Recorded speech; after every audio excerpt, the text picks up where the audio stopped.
اگر زندگیوں میں خوشی لانا چاہتے ہو تو برداشت کرنا سیکھو، اور اس زندگی کو برباد کرنا ہے تو زبان کھول دو۔ جس کی زبان کھل گئی اس کا دین گیا، جس کی زبان ہاتھ میں آ گئی اس کا سارا دین ہاتھ میں آ گیا۔ حضرت لقمان کا فرمان ہے، بیٹا میں چپ رہنے پہ کبھی نہیں پچھتایا، مجھے چپ رہنے کا کبھی افسوس نہیں ہوا، مجھے جب بھی افسوس ہوا اپنے بولنے پر ہی ہوا ہے کہ یہ میں نے کیا کہہ دیا۔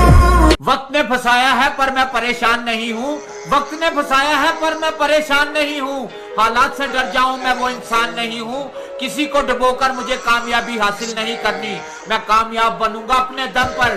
آج بھی ہم ہاری ہوئی بازی کھیلنا پسند کرتے ہیں، آج بھی ہم ہاری ہوئی بازی کھیلنا پسند کرتے ہیں نفیس بھائی، کیونکہ ہم قسمت سے زیادہ خود پر بھروسہ کرتے ہیں، خود پر بھروسہ کرتے ہیں۔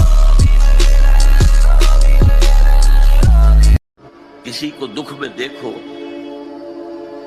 اور اس پوزیشن میں ہو کہ تم اس کا کوئی مداوع کر سکو اور نہ کرو، پھر تم چاہے مفسر ہو، محدث ہو، نیک نہیں ہو۔ جو لکھ پتی ہے وہ کروڑ پتی ہونا چاہتا ہے، جو کروڑ پتی ہے وہ اربوں پتی ہونا چاہتا ہے، جو اربوں پتی ہے وہ اس سے زیادہ پیسے والا ہونا چاہتا ہے۔ یہ تو پوری دنیا میں ہو رہا ہے۔ نہیں، پوری دنیا میں ایک سلیقے اور ایک طریقے سے ہو رہا ہے۔ ٹھیک ہے، ایک آدمی جس کی تنخواہ 12,000 روپے مہینہ ہے، اس کے گھر کے اخراجات 80,000 روپے کے ہیں، یہ کون سی سائنس ہے آپ مجھے بتائیے کہ وہ اس کو پورا کرتی ہوگی؟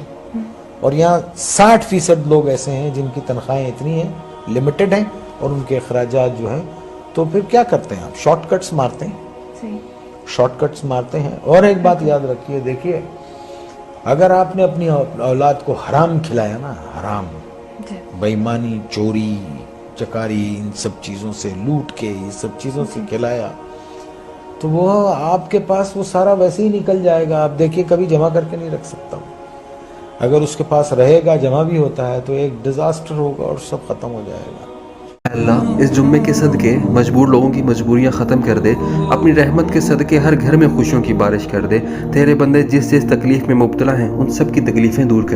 یا اللہ پاک، آج ربیع الاول کا پہلا جمعہ ہے، اس جمعے کے صدقے ہم سب پر اپنا رحم فرما، اور جو لوگ بیمار